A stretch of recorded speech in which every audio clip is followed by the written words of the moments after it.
नमस्कार, बुलेटिन में स्वागत है आप सभी का। आपके साथ मैं हूं जीनत सिद्दीकी। हरिद्वार से खबर आ रही है। कांवड़ यात्रा को लेकर मुख्यमंत्री पुष्कर सिंह धामी ने हर की पैड़ी से लेकर बैरागी कैंप तक तैयारियों की समीक्षा की। इस दौरान सीएम धामी ने खुद झाड़ू लगाई और स्वच्छता का संदेश दिया। सीएम धामी एक्शन मोड में भी नजर आए। कहा, इस बार कांवड़ यात्रा में आस्था से कोई खिलवाड़ बर्दाश्त नहीं किया जाएगा। उच्च स्तरीय बैठक में मुख्यमंत्री ने तमाम विभागों को अलर्ट मोड पर रहने के आदेश दिए हैं।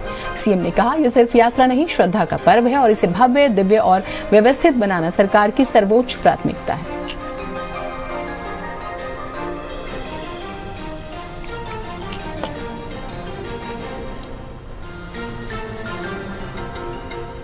सभी आने वाले कांवड़ यात्री भी यात्रा के नियमों का पालन करें। ध्वनि प्रदूषण इत्यादि की कारण से अन्य लोगों को परेशानी न हो, उसका भी वो लोग ध्यान रखेंगे। कांवड़ का चूंकि एक साइज होता है, वो साइज भी बना के रखेंगे। और जो हमारे भंडारे इत्यादि संचालित करने वाले हैं, उनसे भी हमारा अनुरोध है कि सभी को अच्छा और शुद्ध जो है भोजन मिले। और खाद्य विभाग को और हमारे जिला प्रशासन को और सभी लोग जो मेले की संचालन में लगे, उनसे हमने विशेष रूप से कहा है कि इसकी निगरानी रखें। जो भी लोग मेले में अपनी दुकानें लगाएं, उनका सत्यापन जरूरी है और साथ में उनका पहचान पत्र भी होना चाहिए। उत्तरकाशी जिले में नामांकन की प्रक्रिया शुरू हो गई है। पुरोला से जिला पंचायत की रामा सीट से एक प्रबल कांग्रेसी दावेदार हरिमोहन नेगी का नाम हटने से पुरोला में सियासत गर्मा गई है। कांग्रेस नेता हरिमोहन नेगी ने आरोप लगाया है कि उनका नाम साजिश के तहत हटाया गया। सुनिए क्या बोले। कुछ समय पहले मेरा नाम जो है नगर पंचायत पुरोला में था और अप्रैल के महीने में मैंने उसे हटाने के लिए विधिवत जो कार्रवाई होती है, जो उसके प्रोविज़न है, उसके तहत जो है उसे हटाने का फॉर्मेलिटी पूरी कर दी। और उसके बाद जो है नगर पंचायत नामावली से मेरा नाम भी हटा दिया गया। उसके बाद जो है ग्राम पंचायत की सूची में जो है नाम को सम्मिलित किया गया।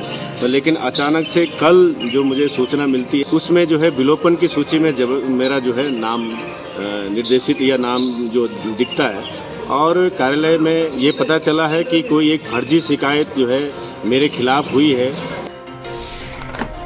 आगे बढ़ेंगे खबरों में, सुना भी आपने।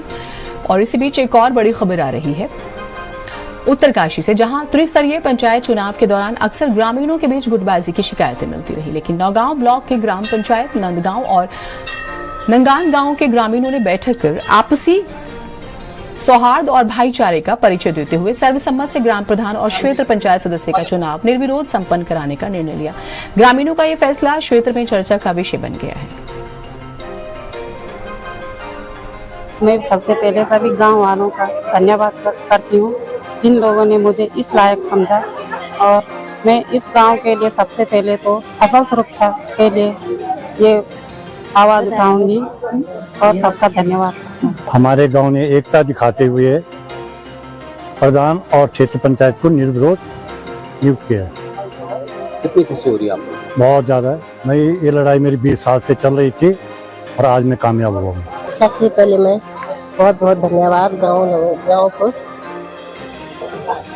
वालों को धन्यवाद करती हूँ, उनके शुक्रिया जिन्होंने मुझे इतना लायक समझा, सेवा करने लायक समझा।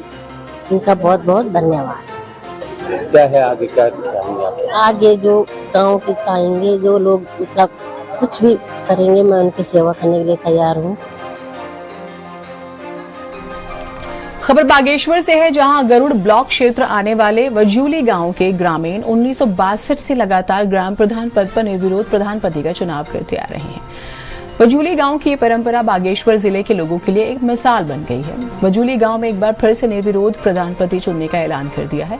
ग्रामीण कहते हैं कि निर्विरोध प्रधानपति निर्वाचन की प्रक्रिया हमारे जीते जी जारी रहेगी।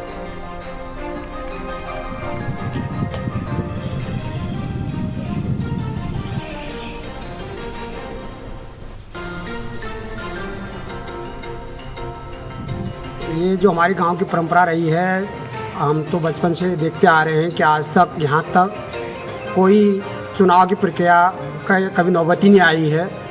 बहुत अच्छी परंपरा हमारे बुजुर्गों ने हमको सौंप के गई है और हमारा दायित्व है कि हम इस परंपरा को आगे बढ़ाएं। और हम ये चाहते हैं, मेरी तो दिली इच्छा है कि आजीवन जब तक हम रहें ये प्रक्रिया बनी रहे, ये परंपरा बनी रहे और ये मिसाल है पूरे देश में। मैं तो यहाँ तक मानता हूँ, जहाँ तक मेरी जानकारी क्लियर नहीं है। खजूली ग्रामवासियों को धन्यवाद देता हूँ कि सन 62 से ये परंपरा हमारे गांव में अभी तक चली आ रही है और ये उम्मीद करता हूँ कि आने वाला समय भी हमारा गांव इसी प्रकार से निर्विरोध ग्राम प्रधानों को दे, ताकि गांव में किसी प्रकार का आपसी करेक्शनबाजी न हो।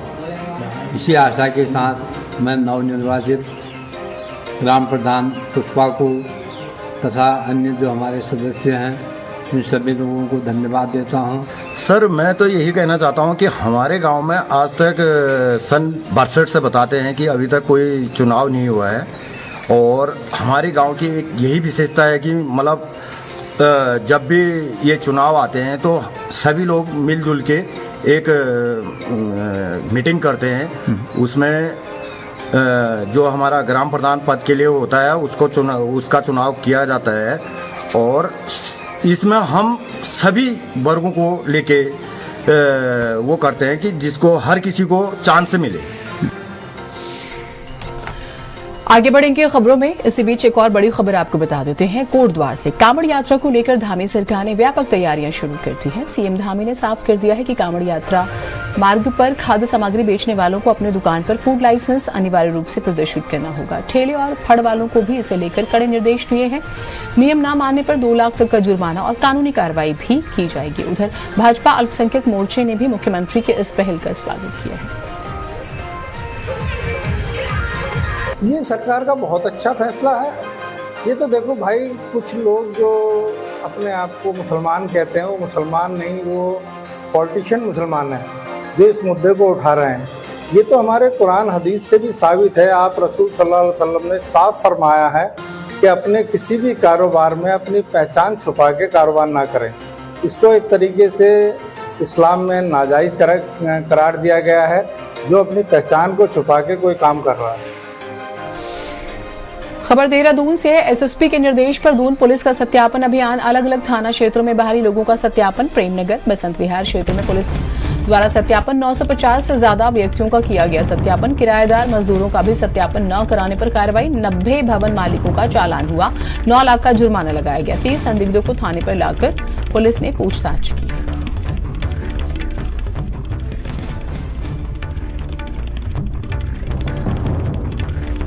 आलोक सेमवाल हमारे साथ हमारे सहयोगी जुड़े हुए हैं। आलोक, ये पूरी प्रक्रिया क्या है जरा बताइएगा, और सत्यापन किया जा रहा है तो स्पेशली मेन एजेंडा क्या है?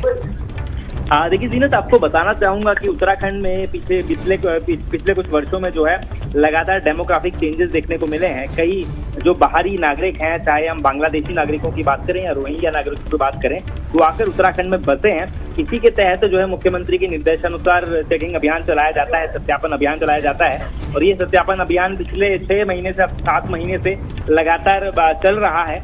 अभी हाल फिलहाल की बात करें तो कल ही जो है पुलिस द्वारा सत्यापन अभियान चलाया गया, जिसमें 950 से अधिक व्यक्तियों का सत्यापन किया गया। साथ ही साथ 90 भवन स्वामियों का पुलिस एक्ट में जो है चालान भी किया गया और 9 लाख रुपए का जुर्माना जो है इस पे लगाया गया है। इसके अतिरिक्त जो है 30 संदिग्धों को लाकर जो है थाने में पूछताछ भी की गई है। तो ये अभियान जो है पहले से ही चलता हुआ आ रहा है और जो बांग्लादेशी और रोहिंग्या नागरिक यहाँ पर अवैध तरीके से रह रहे हैं, निवास कर रहे हैं, उनको पुलिस जो है बाहर का रास्ता दिखाने का काम कर रही है। जी ठीक, आप रहिए हमारे साथ, कुछ और महत्वपूर्ण खबरों पर बात करेंगे। राज्य में राशन कार्डों का सत्यापन किया जा रहा है। इसी कड़ी में देहरादून में भी इस अभियान के तहत राशन कार्डों का सत्यापन चल रहा है, जिसके संबंध में बताते हुए जिला पूर्ति अधिकारी देहरादून के अग्रवाल ने बताया कि जिले में 3,87,000 राशन कार्ड हैं, जिनमें से 75,000 राशन कार्डों का सत्यापन अब तक हुआ है।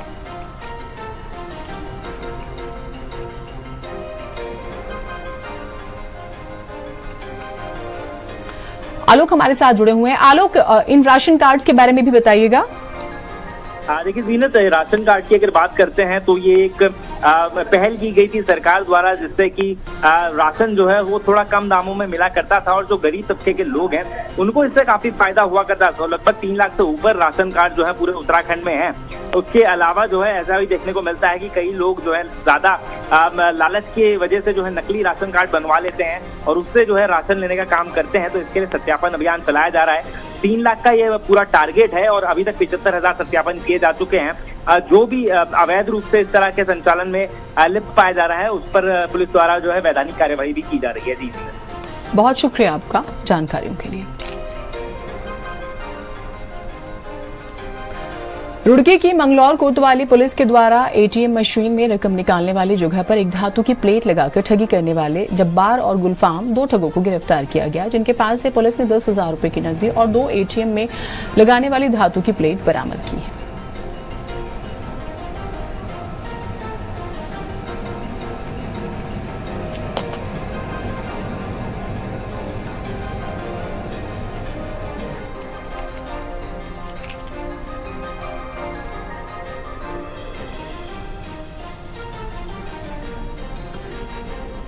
खबर उधम सिंह नगर से है, जहां खबर उधमपुर नगर के काशीपुर से है, जहां कुंडेश्वरी क्षेत्र में सरकारी सीलिंग भूमि पर अवैध रूप से बनाई गई 5 अवैध मजारों पर बुलडोजर की कार्रवाई की गई है। प्रशासन ने बुलडोजर से अवैध निर्माण को ध्वस्त करा दिया। अवैध कब्जे की दृष्टि से यहां के खादिमों को 15 दिन पहले नोटिस देकर भूमि निर्माण संबंधी दस्तावेज प्रस्तुत करने का नोटिस दिया गया। आज दस्तावेज प्रस्तुत नहीं करने पर तड़के इन संरचनाओं को हटा दिया गया।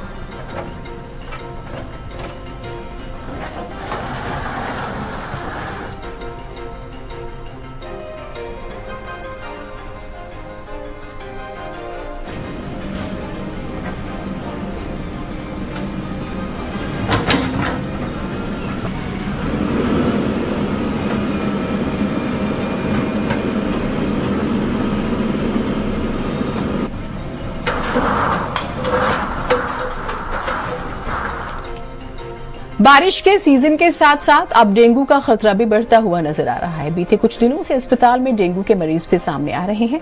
वहीं इस पर नगर आयुक्त नमामि बंसल ने जानकारी देते हुए बताया कि डेंगू से निपटने के लिए नगर निगम लगातार फॉगिंग और स्प्रे अभियान चला रहा है। साथ ही देहरादून शहर के अंतर्गत आने वाले सभी वार्डों को फॉगिंग मशीनें उपलब्ध करवाई गई हैं। के लिए नगर निगम के द्वारा लगातार फॉगिंग का कार्य किया जा रहा है। समस्त 100 वार्डों पर 100 हैंडहेल्ड मशीन्स उपलब्ध हैं और जो हमारी बड़ी मशीन्स हैं उनके भी रोस्टर तैयार किए गए हैं वार्डवार। इसके अलावा लार्विसाइडल स्प्रे भी लगातार किया जा रहा है। खबर देहरादून से है। प्रदेश में कच्ची शराब को लेकर आबकारी विभाग द्वारा एक अभियान के तहत इस कारोबार को करने वाले लोगों पर कार्रवाई की जा रही है। विभाग ने ऋषिकेश में पिछले 1 महीने में अवैध 850 लीटर कच्ची शराब के साथ 35 लोगों को गिरफ्तार किया। विभाग प्रदेश में चल रही पंचायत चुनाव की गतिविधियों के दौरान इस अभियान को और तेज कर देगा।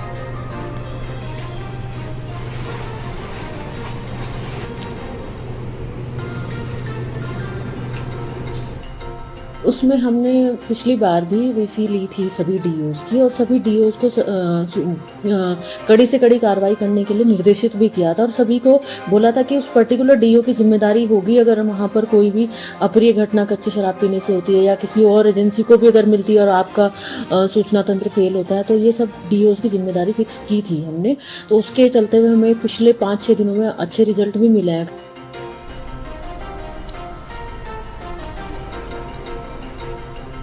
आलोक हमारे साथ जुड़े हुए हैं। आलोक, डिटेल साझा कीजिएगा। देखिए जीनत, फिलहाल जो प्रदेश में जो अवैध रूप से शराब बनाई जा रही है, खासतौर पर कच्ची शराब है, उसके खिलाफ आबकारी विभाग लगातार कार्यवाही कर रहा है। साफ तौर पर जो आबकारी सचिव है उनका साफ तौर पर ये कहना है कि यदि कोई अनहोनी शराब कच्ची शराब पीने से किसी के साथ होती है तो उसका जिम्मेदार सीधे तौर पर जो है जिला आबकारी अधिकारी होगा। तो कहीं ना कहीं एक बात ये रखी जा रही है कि इसको जो कारोबार फल फूल रहा है इसको पूरी तरह से रोकने का काम किया जाए। इसी के तहत फिलहाल कार्यवाही भी की जा रही है। आपको बताना चाहूंगा कि लगभग पिछले महीने में ही आबकारी विभाग द्वारा लगभग 850 लीटर कच्ची शराब के साथ 35 लोगों को गिरफ्तार किया गया है। तो इससे साफ है कि कितना बड़ा कारोबार ये फल फूल रहा है।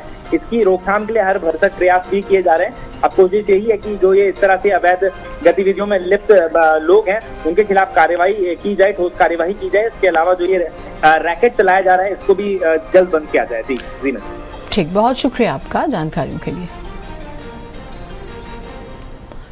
आगे बढ़ेंगे। प्रदेश में कांवड़ यात्रा को लेकर तैयारियां तेज कर दी गई है। सरकार द्वारा कांवड़ यात्रा के दौरान दुकानदारों को अपने नाम दुकान के बाहर लिखने के निर्देश हैं। ऐसे में मंत्री गणेश जोशी ने कहा था कि मैं गणेश जोशी हूं, गणेश खान क्यों लिखूं। मंत्री गणेश जोशी के बयान पर कांग्रेस की प्रवक्ता गरिमा महारा ने भी पलटवार किया। सुनिए। यही तो हो रहा है यहाँ प्रदेश के अंदर कि मुखिया कोई नीतिगत निर्णय लेते हैं और नीचे वाले सब रायता फैला देते हैं। मुख्यमंत्री जी ने कांवड़ यात्रा को लेकर एक नीतिगत फैसला लिया है। उनकी सरकार है तो उनको पूरा अधिकार भी है नीतिगत फैसला लेने का। ऐसे में उस फैसले का कितना अनुपालन प्रशासनिक अधिकारी करवा पाएंगे, ये देखने वाली बात होगी। लेकिन गणेश जोशी के बयान से कहीं ना कहीं सांप्रदायिक बयान झलक रहा है, नफरत का बयान झलक रहा है और ऐसा लग रहा है कि वो फिर इस प्रदेश में रायता फैलाना चाह रहे हैं। मैं गणेश जोशी जी से पूछना चाहती हूँ कि क्या केवल खाने में थूकना ही अपराध है? क्या जो आप अपने विभाग के साथ कर रहे हैं वो अपराध नहीं है? चाहे विजिलेंस की तलवार आय से अधिक संपत्ति मामले में आपके ऊपर लटक रही हो, चाहे उद्यान घोटाला हो, चाहे सैन्य धाम घोटाला हो, तो आप अपनी जन्मभूमि के साथ कितना जो है प्यार लुटा रहे हैं। आप तो कुठाराघात कर रहे हैं, छलावा कर रहे हैं उस जनता के साथ जो बार बार आपको विधायक चुन रही है। खबरें और रहेंगी, एक छोटा ब्रेक ले रहे हैं, कहीं मत जाइएगा।